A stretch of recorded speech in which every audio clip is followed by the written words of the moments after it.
حضرت کی خدمت میں یہ خراج عقیدت پیش کرتے ہوئے کہنا چاہتا ہوں کہ ایک سورج تھا کہ تاروں کے گھرانے سے اٹھا، ایک سورج تھا کہ تاروں کے گھرانے سے اٹھا، آنکھ حیران ہے کہ کیا شخص زمانے سے اٹھا۔ ہمارے جدید صاحب قاسمی دامت برکاتہ استاد حدیث و ابتدا جامعہ حالات کو آیت کے پر لاتا ہوں کہ کہتے ہوئے یہ ذرا وقت کا خیال رکھیں، اس کے تو فہرست کریں۔ الحمدللہ رب العالمین والصلاة والسلام علی سید الانبیاء والمرسلین محمد وعلی آلہ واصحابہ اجمعین، اما بعد اعوذ باللہ من الشیطان الرجیم، بسم اللہ الرحمن الرحیم، کل نفس ذائقۃ الموت وانما توفون اجورکم یوم القیامہ، صدق اللہ العظیم۔ اس دل سے دھڑکنوں کی صدا کون لے گیا، اس دل سے دھڑکنوں کی صدا کون لے گیا، جینے کا زندگی سے مزہ کون لے گیا، کیوں ہے اداس کچھ تو بتا اے عروس زیست، کیوں ہے اداس کچھ تو بتا اے عروس زیست، ہاتھوں سے تیرے رنگ حنا کون لے گیا۔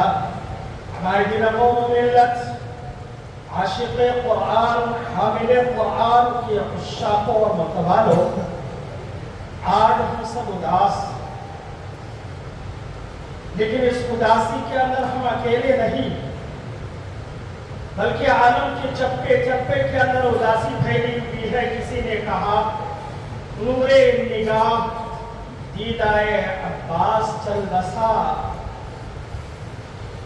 نور نگاہ دیدائے عباس چل بسا، اہل نظر کا قافلہ سالار چل بسا، اس دور میں نظیر نہیں جس کی اے نبی، اس دور میں نظیر نہیں جس کی اے نبی، وہ آفتاب و حکمت اسرار چل بسا۔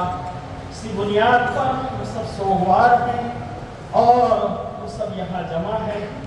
حضرت کے مشن کو کیسے آگے بڑھانا ہے، اس سے پہلے میں دو بات کی طرف آپ کو اشارہ کرنا چاہتا ہوں۔ پہلی بات، حضرت کے دل کے اندر کیا طرف تھی، کیا لگن، کیا جذبہ تھا۔ جامعۃ القرآن کفیتا کی طرف سے حضرت قاری اسماعیل بسم اللہ صاحب دامت برکاتہ العالیہ نے مندر نامی ایک چھوٹا سا گاؤں تھا، وہاں مکتب کے عنوان سے پروگرام رکھا۔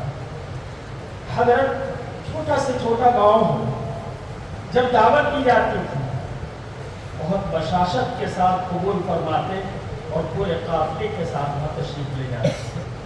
وہاں تشریف لے گئے اور لے جانے کے بعد جب تقریر کی باری آئی، بڑی دلسوزی کے ساتھ حضرت نے ارشاد فرمایا کہ آج عوام کو عوام خواص تھی کہ اندر بھی قرآن غلط پڑھنے کا جذبہ اور ان کو احساس بھی نہیں ہوتا۔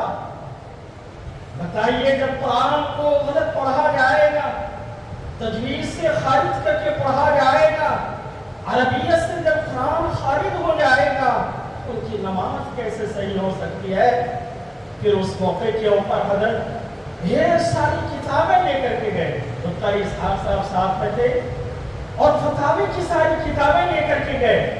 ان تمام فتاوی کی عبارتوں کو سب کے سامنے پیش فرمایا، مدلل فرمایا، مبرر فرمایا اور امت کے سامنے پیغام پیش کیا۔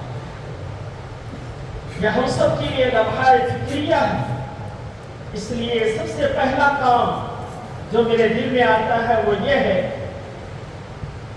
کہ حضرت نے جتنی تقاریر فرمائی، ان تقاریر کے اندر جو سوز ہے، جو گداز ہے، جو پیغام ہے، وہ ہم اور آپ کی زبان سے وہ پیغام ادا نہیں ہو سکتا ہے۔ تو اس پیغام کو عام کرنے کی ضرورت ہے کتابی شکل کے اندر۔ اسی طرح جب پہلی مرتبہ حضرت کو دل کا دورہ پڑا تھا، اس موقع کے اوپر کسی کو ملنے کی ڈاکٹر کی طرف سے اجازت نہیں تھی، تو جو بھی ملنے کے لیے جاتا، حضرت قاری اسحاق صاحب باہر بیٹھے ہوئے رہتے، ایک کافی حضرت کے حکم سے بنائیے، اور حضرت کا حکم تھا کہ آپ کیا پیغام دینا چاہتے ہیں، کیا دعائیہ کلمات کہنا چاہتے ہیں، اس میں لکھیے۔ چنانچہ بہت ساروں نے لکھا ہوگا، وہ پیغام محفوظ ہوگا۔ اس میں پیغام کیا تھا، جذبات کیا تھا، تاثرات کیا تھا، دعائیں کیا تھی، وہ تمام دعاؤں کو میرے دوستوں نقل کر کے منظر عام پہ لانے کی ضرورت ہے۔ دوسری بات کہ جامعۃ القراءت کی بنیاد یہیں کیوں پڑی؟ جب تجوید و قراءت کے عنوان سے یہاں سیمینار منعقد ہو رہا تھا، اس موقع پر حضرت نے اس حقیر کا انتخاب فرمایا کہ میرا کیوں دوبارہ ملنا ہوتا، تو میں نے پوچھا کہ حضرت اسی جگہ کا انتخاب کیوں ہے؟ تو حضرت مسکرایا اور فرمایا میں نے خواب دیکھا۔ وہ خواب یہ دیکھا کہ میں کھٹولے کے اندر لیٹا ہوا، وہ کھٹولا اڑتا ہوا باغا گاؤں کے قریب جو پل ہے اس کے اس پار آ کر کے وہ کھٹولا نیچے آ گیا۔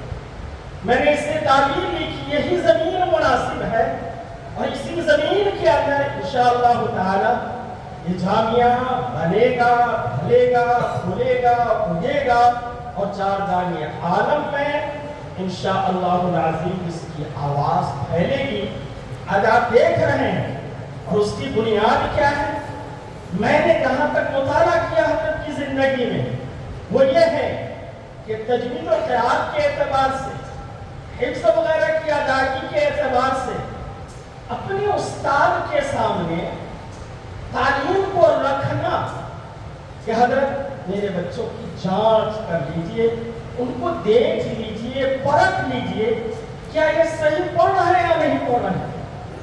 حضرت قاری اسماعیل بسم اللہ صاحب دعوت برکاتہ العالیہ سے زیادہ اس سلسلے میں فراخ شاید ہی کوئی ہو، جب سے وہ وابستہ ہوئے اور دارالعلوم دیوبند سے پڑھ کر کے آئے، کھیل رہے تھے، حضرت نے خود بتایا کہ کھیل رہا تھا، اچانک والد صاحب کا پیغام آیا کہ حضرت مولانا عبدالعزیز دیوان صاحب رحمۃ اللہ علیہ نے آپ کا انتخاب فرمایا صوفی بات۔ چنانچہ میں صوفی بات چلا گیا، اور وہاں جانے کے بعد میں نے محنت شروع کی، 16 سال کی محنت۔ آج وہاں آپ جائیں، کون سے شعبے آپ کو نہیں ملیں میرے دوست، لیکن آج بھی جو وجہ امتیاز ہے وہ حفظ مع تجوید وجہ امتیاز، اور اس کے اوپر محنت کرنے والی ذات، اس کے پیچھے لگنے والی ذات کون ہے سب جانتے ہیں۔ اور حضرت قاری صاحب سے پوچھی کہ کس طرح انہوں نے محنت فرمائی اور کس طرح استاد کو بلاتے رہے، سارے سورت شہر والوں کو کس طرح روشناس کرایا۔ رمضان کا مہینہ ہوتا تھا، عوام کی دلچسپی کے لیے، عوام کو مدرسے سے مضبوط کرنے کے لیے، منضبط کرنے کے لیے کیا کارنامہ ہے، آج اس کو بھی بتا دیتا ہوں۔ حضرت مفتی عباس صاحب دامت برکاتہ العالیہ جامعہ ہادہ کے شیخ الحدیث و سرپرست حضرت کو دعوت دیتے، پہلے سفر نہیں ہوتا تھا، حضرت کو مدعو کیا جاتا اور پورے رمضان حضرت کو وہاں رکھا جاتا تھا، اکثر حصہ رکھا جاتا تھا، اور رکھنے کے بعد معاہدین شہر آتے تھے اور حضرت سے مستفید ہوتے تھے۔ اس طرح شہر والوں کو بھی متوجہ کیا، ان سے طلبہ آنے لگے، اچھے گھروں سے طلبہ آنے لگے، اور حفظ کے ساتھ ساتھ ہی ان کو قرات بھی سکھا دیتے تھے، اور ساتھ ساتھ حضر بھی مکمل سن کر کے فارغ کرا دیتے تھے، اور ساتھ میں حضرت استاد کو بلاتے تھے۔ جب یہ سیمینار منعقد ہوا اس کے بعد حضرت کا تیور بدلا میرے سلسلے، پہلے کچھ نہیں فرماتے، اور 3 واقعے ایسے ہوئے کہ حضرت نے مجھے پڑھنے کے اوپر مجبور فرمایا۔ میرے دل نے جو ہے گوارا نہیں کیا کہ حضرت سے میں استفادہ نہ کروں۔ چنانچہ پہلے نمبر کے اوپر قاری عبدالحق صاحب لادپوری سلمہ میرے ساتھ بنگال کے سفر میں تھے، وہاں ایک سیمینار منعقد ہوا تھا پورے حال بنگال۔ تو مکتب کے سلسلے میں ایک سوال پیدا ہوا، کسی نے پوچھا، تو قاری عبدالحق صاحب نے جواب دیا، تو میں نے آ کر کے حضرت قاری اسماعیل صاحب سے نقل کیا حضرت قاری صاحب بڑے قاری صاحب جب تشریف لائے تو حضرت کے سامنے یہ بات آئی تو حضرت نے فوراً فرمایا کہ تم مجوید نہیں ہو، اس لیے تمہیں جواب نہیں دیا۔ ایک بات۔ دوسری بات کہ جب دارالفتہ قائم ہوا حضرت کو دعا کی درخواست کی، اس موقع کے اوپر بھی حضرت نے فرمایا کہ اگر یہ سوال ثلاثہ وغیرہ کے سلسلے میں تیرے پاس سوال آئے گا تو کیسے جواب دے؟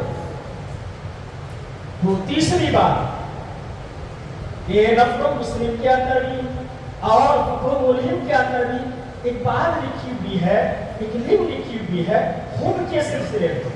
وہاں ایک بات لکھی ہوئی ہے کہ حکم ہے ایک با ہے ایک ہا، با کا تعلق اوپر سے ہے، ہا کا تعلق بالکل نیچے سے ہے ادائیگی کے اعتبار سے۔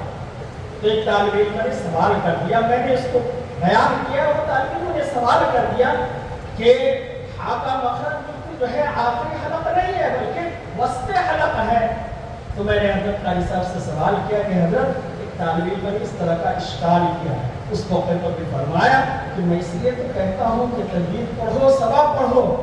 چنانچہ ایک دن مغرب کے بعد حضرت سے میں نے درخواست کی، اس سے پہلے خواب دیکھا کہ میں حضرت کے پاس پڑھ رہا ہوں، اچانک غلطی ہوئی، ایک تھپڑ اٹھایا تھا کہ میری آنکھ کھل گئی۔ تو میں نے قاری صاحب سے کہا کہ میرے بس کا نہیں، انہوں نے کہا نہیں، بڑی شفقت فرماتے ہیں۔ اور مغرب کے بعد پھر حضرت نے آغاز فرمایا اور تقریباً 2-2.5 سال تک یہ سلسلہ جاری رہا۔ حضرت نے فرمایا قاری ثناء اللہ صاحب سے مشق کرتے رہنا۔ تو فجر کے بعد جب یاسین شریف کی نگرانی ختم ہو جاتی تھی ہم لوگ بیٹھ کر کے مذاکرہ کرتے تھے۔ پھر حضرت قاری اسماعیل صاحب نے فرمایا حدر بھی سنانے کی کوشش کیجیے، پہلے حدر سنانی چاہیے۔ چنانچہ میں نے حضرت سے درخواست کی، حضرت نے فرمایا اس کو بھی شروع کر دو۔ تو بہرحال کچھ نہیں تو حضرت کے تلامذہ میں ہم سب کا بھی نام آ گیا ہے۔ تو یہ آج کا یہ پروگرام اور آج کی یہ مجلس، آج کی یہ نشست میرے دوستوں صرف یہیں پہ ختم نہیں ہو جاتی۔ جیسا کہ میں نے عرض کیا حضرت کے پیغام کو عام کرنے کی ضرورت ہے، اور حضرت کی جتنے خانوادے یہاں تشریف فرما ہے وہ اپنے آپ کو اکیلے نہ سمجھیں، ہم سب آپ کے خانوادی کے اندر شریک ہے، کہ پورا قافلہ شریک ہے۔ یہ جامعہ ڈابھیر میرے دوستو آپ کے ساتھ شریک ہے، آپ ہی کے والد محترم کا یہ لگایا ہوا بھاگ ہے۔ اگر حضرت تحریک نہ فرماتے، حضرت جامعہ اسلامیہ تعلیم الدین ڈابھیر تشریف نہ لاتے، یہ جامعہ کا وجود نہ ہوتا۔ حضرت قاری اسماعیل صاحب بسم اللہ دامت برکاتہ العالیہ قاری قرآن بن کر کے اس طرح خدمت نہ کرتے۔